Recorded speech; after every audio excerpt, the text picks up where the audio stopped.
G'day guys, it's Jayden from Paracult, and welcome to top 10 scariest moments that we've gone through so far. You're probably wondering where's the ghost hunting videos, and trust me, I know, it's annoying. However, YouTube wants me to post consistently so we can actually get the views up, and that's exactly what's happening. But one day, I'm gonna fucking run out of content. I'm gonna run out of compilations until we have a new wave of videos that we can do. So if you have any ideas, comment. It's much appreciated. If you are new here and this is your first time watching Paracult, then welcome. We are a ghost hunting channel specifically based in Victoria, Australia, and we've been told that we're pretty cool. That's worth a subscriber. I'm not telling you that, people have told us that, and I'm just conveying that to you. So if you'd like to like and subscribe or even watch our other videos, feel free to do so. And if you're not new here and you come here every single time we post a video, thank you and welcome again. Hope you're doing well, by the way. I really hope you're doing well. 2025 has been a weird year, hasn't it? It's been absolutely horrible in some aspects. It's not all of it's been bad. Some good things have happened, like Diddy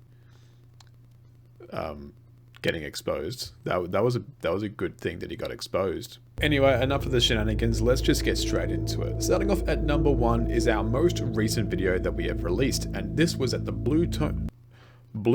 Oh my god, I can't even English today, I am so sorry. This was at the Bluestone Theatre in Kyneton. Now, we've heard a lot about this theatre. We heard that it's pretty haunted by a few different spirits, and then we did some research, and apparently from other people's accounts, the Kyneton Bluestone Theatre happens to have a dark entity, and some people that have seen this entity have said he looks like a priest. I don't know why it's always the priests or something like that that always ends up coming across dark. Well, there's probably a few things that I could think of, but anyway. However, the Bluestone Theatre actually exceeded all of our expectations. We rocked up there in the middle of a ghost tour. We got there a little bit early and we sort of like gate crashed the ghost tour. Sort of like wedding crashes, but it was a ghost tour. But we didn't really stick around for too long. They were finishing up. Anyway, a few people from the ghost tour did mention that they had some pretty good activity, and we're like, oh yeah, cool, no worries, that sounds awesome. That's what we're here for too. Although we were actually getting a lot of activity at the start of the night, like a door closed on me twice in a row, and we even tried to debunk it. That should have even happened. And we had some other really cool things throughout the night, but if you've watched our previous videos, you know that we do love a good challenge, and I'm always the one that's willing to do it. So we didn't really have a lot of ideas. I wanted to do something creepy, so I decided to just sit up on the Bluestone Theatre's stage with just a blindfold. I had some equipment surrounded with me, and this is what happened. This is weird, being blindfolded. Yeah. Well, everything that's happening, like red flag and the catwalk to your right is constantly going off. To my right, or Yeah. your right, my left? So my right and your left. You like that candle, don't you? There's footsteps behind me. Above you or behind the Like stage? that sounds like they're above me, like on the gantry. Fucking hell!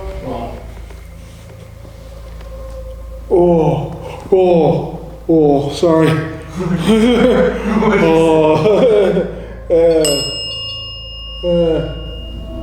See, Yeah. your eyes are just adjusting. Yeah.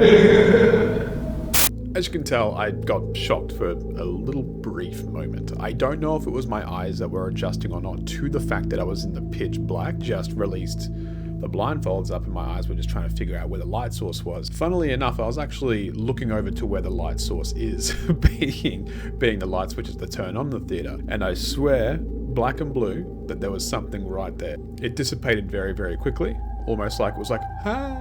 Going to number 2, this was actually a really creepy moment. The entire night was creepy. This was at the real haunted mansion. Now, I'm not going to disclose the location of this place. The owners want to keep it private. You know, it still gets used to this day for weddings and stuff, which is crazy. Like, the place is gorgeous, but it's also really heavily creepy. Over the course of the few hours that we were there, it was just draining. We couldn't be in the mansion for more than an hour. We took multiple breaks, man. And every time we stood back into the mansion, it just got creepier. Even though it seemed like a pretty quiet night, not all of our equipment was actually going off, but we were hearing whistling and voices and humming and seeing stuff.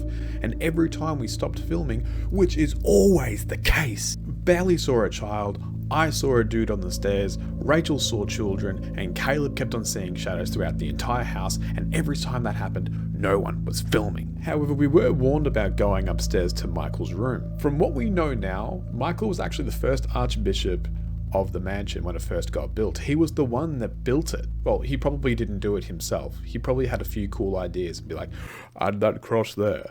That painting looks nice. Anyway, apparently Michael was not actually Michael at all. Apparently there was a dark entity that someone on a ghost tour invited there or something like that. And this thing ended up actually mimicking Michael. But for some reason, everything that this entity was doing was quite sexually driven, and a lot of females that would step into this location would often be affected by this. And we were told if we're going to have any woman with us, to not go upstairs into Michael's room and not to do an Estes session. And guess what we did? Michael, please move away from her. 2. Her. Yes, her. Plain. Michael, can you tell us the story?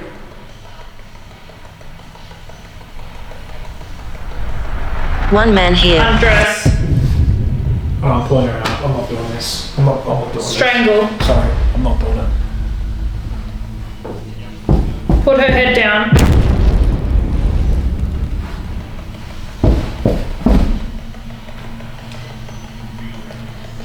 It's me.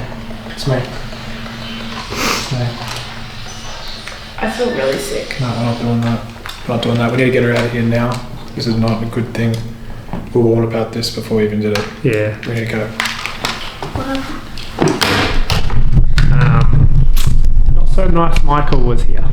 So as you can tell, we were all pretty freaked out. We were told not to do it before we even did it. It was an option. Like, they just said, oh, if you want to do it, you can do it. But it's extremely, highly advised that you don't. But us being us, we were just like, fuck it. Let's see how it goes. Going to number 3 is a location that will always show up in every single list that we may do for these compilations, the Shamrock Hotel. Now, even though this is a top 10 list of the scariest moments, this was actually quite scary for us because it was something that we had never experienced before. When we were in the children's room at the Shamrock Hotel, we were trying to actually communicate with the kids, but something was impeding on us being able to talk to the kids properly. We were told that when the dark entity does come through, that the children tend to scatter and not communicate whatsoever. And this dark entity that's actually at the Shamrock Hotel had been screwing with us the entire night. Following us around, it kept on touching all of us. People kept on saying it. Scared the crap out of Rachel, again, while we weren't filming, as she claims the shadow just ran past her and it was just like a whoof, like an actual whoosh. And it scared the living daylights out of it. However, when we started to get a sense of like what was going on within the room and figuring out maybe this is what's going on, we instantly felt sick. Can you turn the candle back on? Bad entities here. That's probably why they don't want to communicate. Potentially. Because usually this room is full of children, right? The spirits of children. And we literally got told when we were doing our walkthrough that something from that room pushes the kids out all the time. So when the kids are having a normal conversation, like literally what just happened, then this entity gets in the way and just pushes them out. And its nest is literally in that room. Oh god. I just got a weird. I just got a horrible overcoming feeling over Yeah, like really like just depressing feeling. drained, like Yeah. real quick.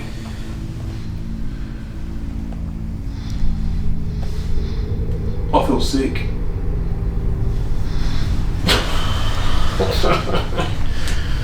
Are you affecting us? Can you turn the candle on if you are?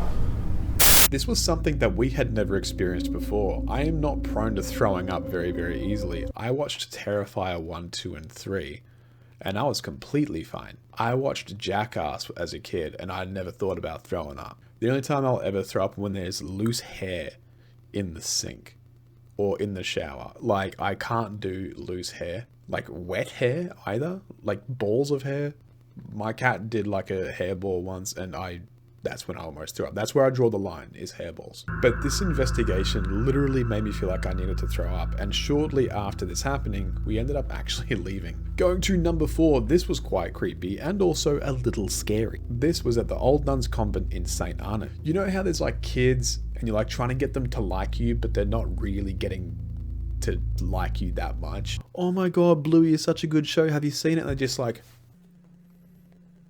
yeah. But that's exactly how this sort of part of the investigation played out. We were singing songs and playing games like Duck Duck Goose and singing Ring Around a Rosie. Now that I think about it, that probably wasn't the best song to sing to children who may have experienced or knew people that experienced the plague. After we had attempted to do all these different things, there was a very long moment of silence. And then all of a sudden, we got the clearest EVP that we have ever captured on this channel.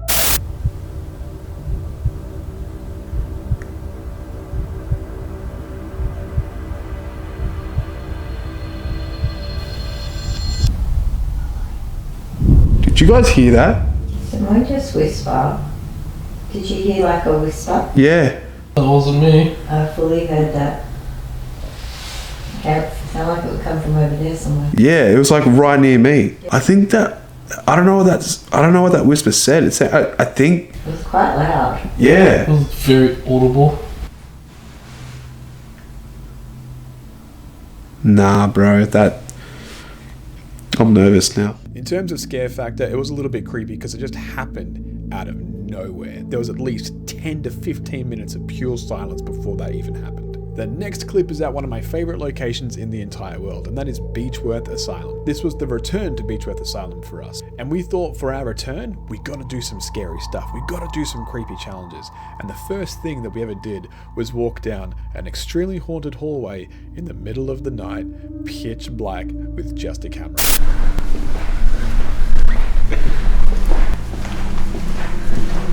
Okay, I'm running back. I'm running back. Don't run on tours. I'm not running. I'm fast-paced walking. I don't like it. How did you feel about that? I don't like it.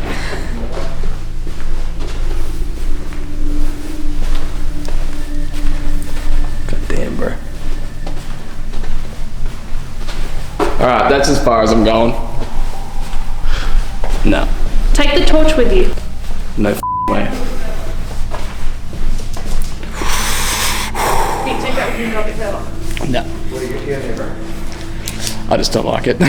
Alright. Now, we all actually gave this a go, but a lot of us were more nervous than others. The goal was to start from where the hallway begins and go all the way to the end, where the most haunted bathroom in the entire asylum is at, where people have actually been attacked, and I've been attacked in there 3 times. In terms of scary, you wouldn't think it's scary until it's looking at you directly in the face. A lot of the time, that the feeling of walking down that hallway, you're walking past a few different doors as well in massive open rooms. So I guess you get that preconceived notion that there's something maybe standing in one of the corners of those rooms, or just as you're walking past a door, a spirit's just going to pop around and be like, but it was quite creepy, and a lot of us that were actually walking back also felt footsteps walking behind us as well. Next clip is at the same location on the same night, and one of our awesome challenges. This time, this was the first time that anybody had ever attempted this experiment at the location. Stupidly enough, I decided to put a straitjacket on and jump into an old padded cell in the women's ward after having direct communication with the matron and some other patients that worked at the asylum. Too bright. His leg. Yeah, if you want, if it's too bright, you can turn it out. No. You want it on? Is Jayden in any danger right now? Close the door. No. No, the door stays open for now. No, thank you. Is Jayden safe with you right now? Don't be social. We will be leaving the door open. Can you take these headphones off me, please? You right? Yeah, I was just about to say that. You right, brother? I wanted to pull you out like literally a second ago. Yeah. I think we were like all ready to jump in then. You're good? You feeling alright? Yeah.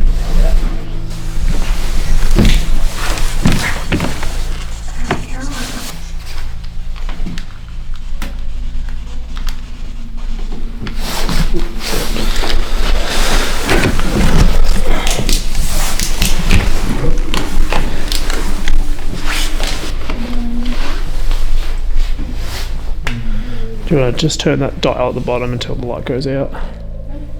Perfectly. You're okay. Can you read into me, please? Don't cry. Don't cry. Hey, it's okay. Look at me. Look at me. You're okay. You're safe. You're safe. It's very okay? intense. Like instant answers. I don't think we've ever had that in Nesters before. Like instantly, I was saying stuff and she was coming instantly back. Now, in terms of creep factor, this was already pretty intense. The SD session prior to me jumping out was already so direct, and the answers were so clear and sincere, and it started to.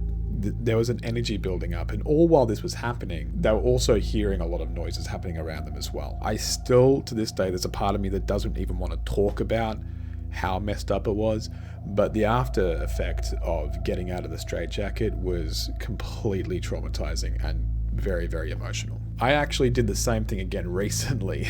I went to Beechworth a few weeks ago with an up-and-coming team called 7 Sins Paranormal, which I happen to be part of as well. And I was there when the first woman ever decided to do this experiment. Their name is Psych, and they unfortunately did not last that long. The longest that I lasted was about 15 minutes in total. Psych lasted at I think about almost 4 minutes in total.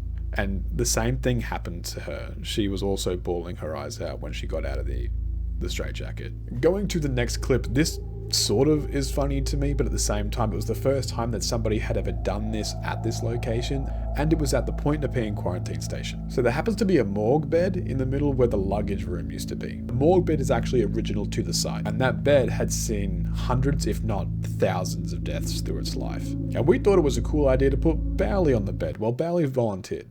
But through the process of him lying on the bed, he started to freak out. And there's a reason why he did. Is that you tapping over there in the corner? Can you tap again? Thank you.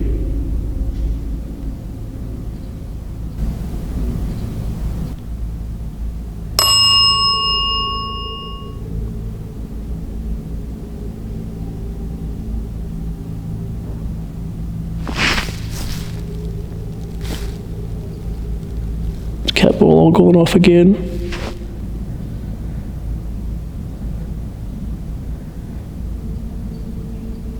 There were so much things going on around Bowley that, admittedly, he decided to stop.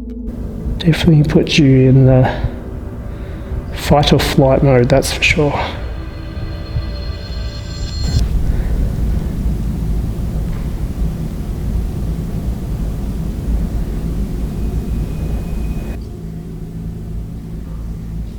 I think I'm done now.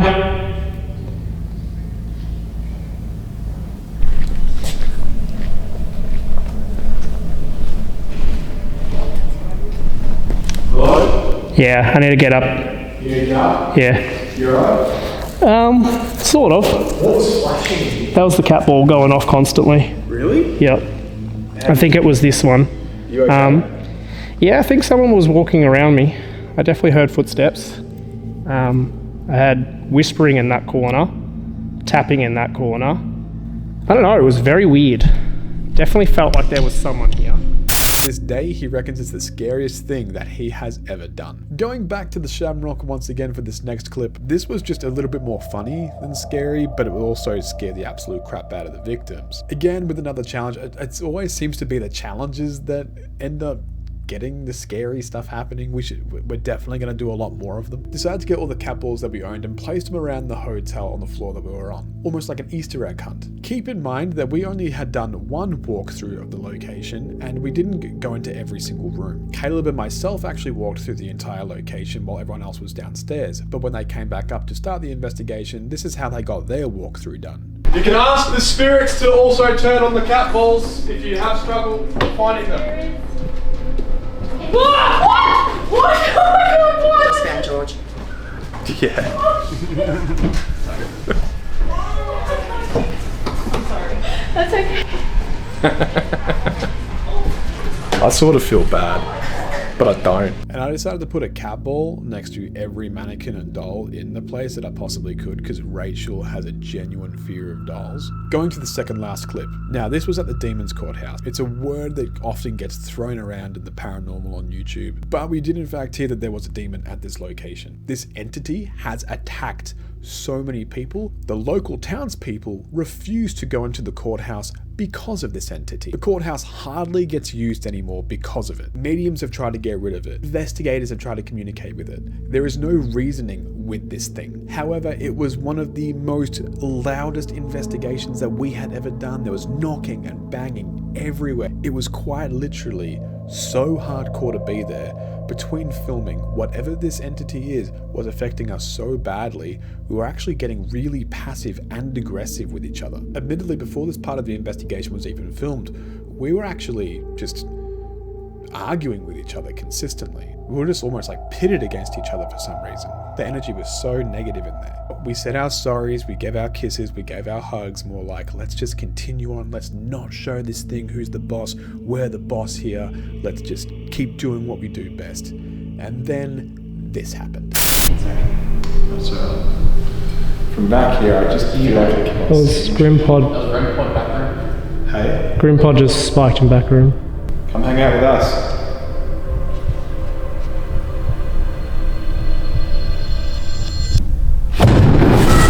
Fuck me, holy shit. You okay? Get the fuck out of me. You alright? Saw something next to you.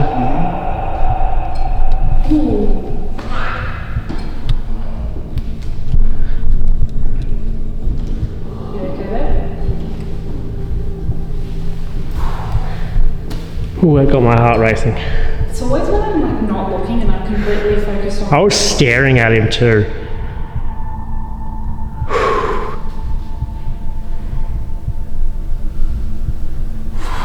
Was it like a face or something? The Grim Pod's still going on. Yeah. What was it? Like what did it I peeked over there and it seemed. It's gonna sound really fucking weird, but like something was just standing like this and then floated and like that just that. like float.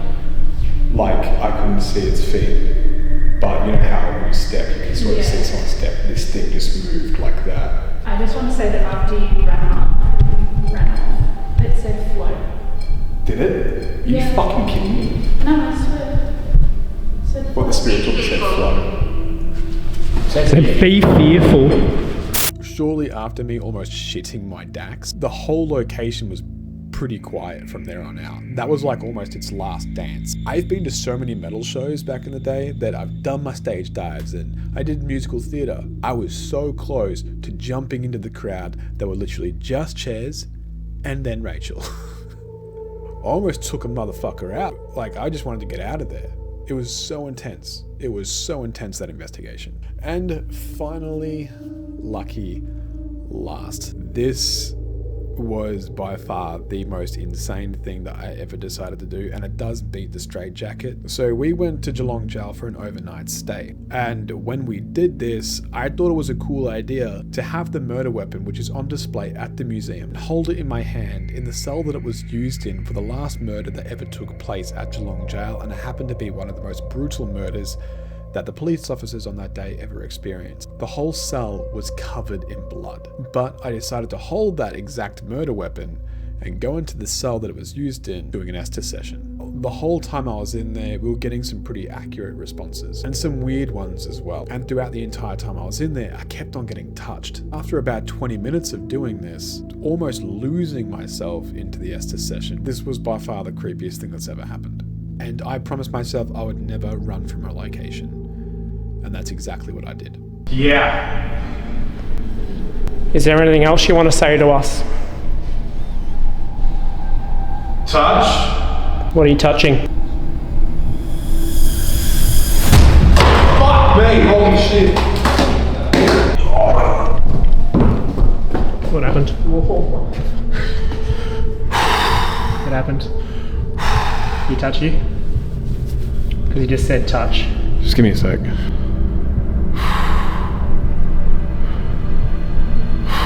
Just give me 1 sec. What happened? It all happened so fast. I don't know. I was sort of like locked out, and then the next thing I know, something like grabbed my wrist and pulled it, and I dropped. Yeah, well, the he knife did and then I say, fucking ran. I asked because he kind of was a bit hard Holy to follow shit. at the start again, and then the guy came back in and he said knife. I know, pretty creepy, right? It was insane just for that to happen. Haters are gonna say it's fake. I promise ya, I never run from a location, ever. This was the one time that caught me off guard. I sort of wanted it to happen, and I thought bringing the knife in would bring in the energy to communicate, and when it happened, I was not okay. The unfortunate thing is that we were also locked in Geelong jail, so I couldn't even leave. So I spent the next 3.5 hours of the investigation just walking around, just doing our own thing. And just to let you know, this happened at 3 o'clock in the morning, witching hour. However, I do really hope you liked this compilation video. If you did, please leave me a comment about what your favorite part of the compilation was and what kind of stuff you'd like to see for more compilations potentially in the future. Look after yourself, look after each other, but most importantly, stay prepared to be scared. And we'll see you soon.